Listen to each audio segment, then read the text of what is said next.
لوگ کہتے ہیں کہ بھائی نماز ہم پڑھیں نہیں، بس بابا دم کر دیں اور ہمارا کام ہو جائے، پڑھنا بھی نہیں پڑے کچھ. یہی سب سے بڑی غلطی ہے. جی اچھا اکثر لوگ جو آ کے کہتے ہیں جی فائدہ نہیں ہو رہا، جی، تو وظائف تو پڑھ رہے ہیں اور نماز ترک کر رہے ہیں. فائدہ نہیں ہونے کی تو وجہ سبب میں سے سب سے بڑی وجہ یہی سب ہے، سے بڑی وجہ ہے. کیونکہ نماز جو ہے نا یہ تو کسی حال میں چھوڑی نہیں جا سکتی. ہوں، اب قیامت میں وظیفے کا نہیں پوچھا جائے گا کہ اللہ آپ نے کیوں اکبر. نہیں پڑھا، نماز کا سوال ہوگا نماز کیوں نہیں پڑھی.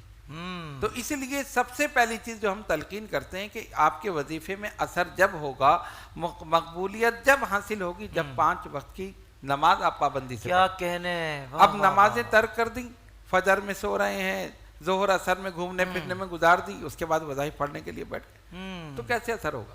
اللہ تعالیٰ نے جو چیز فرض کی ہے پہلی چیز وہی ہے، تو پہلے آپ اس کی پابندی کریں، اس کے بعد وظائف کی پابندی کریں، تو پھر آپ دیکھیں اللہ تعالیٰ کتنی رحمتیں نازل فرمائے. واہ واہ واہ واہ، سبحان تو اللہ. یہ تو ایک بہت اچھا سوال کیا، اور میں اس ٹرانسمیشن کی وساطت سے جہاں جہاں تک جو لوگ دیکھ رہے ہیں ہم ان کو یہ بتانا چاہتے ہیں کہ لازمی پہلے وہ نماز کی پابندی کریں.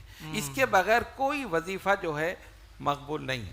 اگر آپ تارک صلاۃ ہیں تو آپ کچھ بھی پڑھتے رہیں، کوئی اس کا فائدہ نہیں ہے. یہ ہے ہمارے بزرگان دین، اور یہ ہے ہماری تعلیمات، یہ ہے اہل سنت. الحمدللہ بالکل صاف کلیئر کٹ بات کر دی کہ بھائی نماز پہلے ہے، نماز فرض ہے.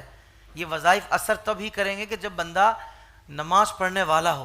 دیکھیے کتنی خوبصورت بات، اور یہ ہے اسلامک ڈیجیٹل اسٹوڈیو کا پلیٹ فارم کہ جہاں سے اتنا خوبصورت پیغام، اتنی پیاری بات الحمدللہ.